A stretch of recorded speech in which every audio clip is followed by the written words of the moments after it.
दिल्ली में भाजपा की सरकार बने 4 महीने पूरे हो गए हैं, लेकिन इन 4 महीनों में ही रेखा गुप्ता की सरकार ने त्राही ला दी है। पानी से लेकर बिजली तक दिल्ली वासियों को सभी चीजों की भारी कमी का सामना करना पड़ रहा है। क्राइम जो आप सरकार में पहले से ही ज्यादा थी, वो बीजेपी राज आते ही और ज्यादा बढ़ गई है। इसका ताजा नमूना हाल ही में देखने को मिला, जहां एक 9 साल की बच्ची की दुष्कर्म के बाद हत्या कर दी गई। मामला नॉर्थ ईस्ट डिस्ट्रिक्ट के दयालपुर इलाके का है। यहाँ 9 साल की बच्ची को अगवा कर उसके साथ सामूहिक दुष्कर्म किया गया। इतना ही नहीं, इसके बाद बच्ची के शव को सूटकेस में भरकर एक बंद मकान में छोड़ दिया गया। साफ है, भाजपा राज में बेटियों के साथ अत्याचार बढ़ गया है। क्राइम के अलावा दिल्ली वासियों की एक मुसीबत साफ पानी भी है। दिल्ली चुनाव में बीजेपी ने वादा किया था कि सरकार बनते ही यमुना साफ कर देंगे, लेकिन हर वादे की तरह इनका ये वादा भी सिर्फ एक जुमला निकला। दिल्ली में जब बीजेपी की सरकार बनी तो यमुना की सफाई को लेकर खूब बड़े बड़े दावे किए गए कि इसकी सफाई में कई मशीनें लगा दी गई हैं, दिन रात काम चल रहा है और पता नहीं क्या क्या। मोदी मीडिया ने भी इसका जमकर प्रचार किया, लेकिन आज झूठ का गुब्बारा फूट चुका है। यमुना की सफाई की हकीकत आपके सामने है। ये जहरीला झाग बीजेपी के जुमलों की सच्चाई खोल रहा है। देखिए, बीजेपी का एक ही काम है, झूठ बोलकर जनता को गुमराह करना और वोट बटोरना। पहले इन्होंने गंगा की सफाई पर झूठ बोला, फिर यमुना की सफाई पर झूठ बोला। असल में नदियों की सफाई बीजेपी के लिए भ्रष्टाचार का एक जरिया बन गया है, जिसके नाम पर ये लोग हजारों करोड़ों का बजट निकालते हैं और फिर सारा माल गटक जाते हैं। जनता को मिलता है नील बट्टे सन्नाटा।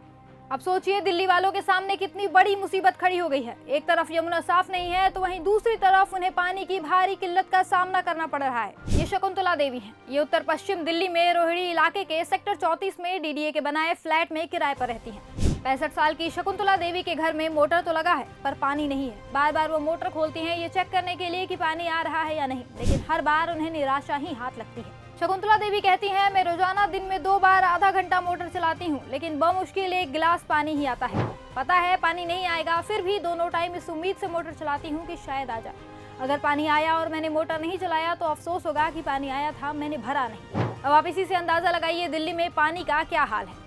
दिल्ली में भाजपा की सरकार बनने से सबसे ज्यादा नुकसान मुसलमानों का हुआ है। उन्हें अलग से ही टारगेट किया जा रहा है। मुस्लिम बाहुल इलाकों में बुलडोजर चलाया जा रहा है, उन्हें बेघर किया जा रहा है।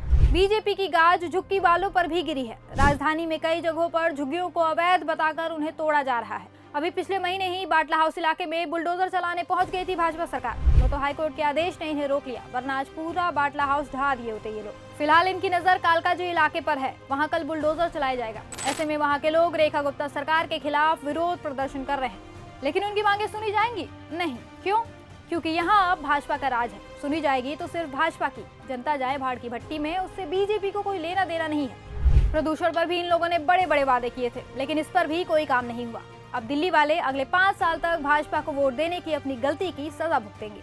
इसी के साथ हम आपसे विदा लेते हैं, फिर मिलेंगे अगली वीडियो में। तब तक देखते रहिए न्यूज़ कैप्सूल।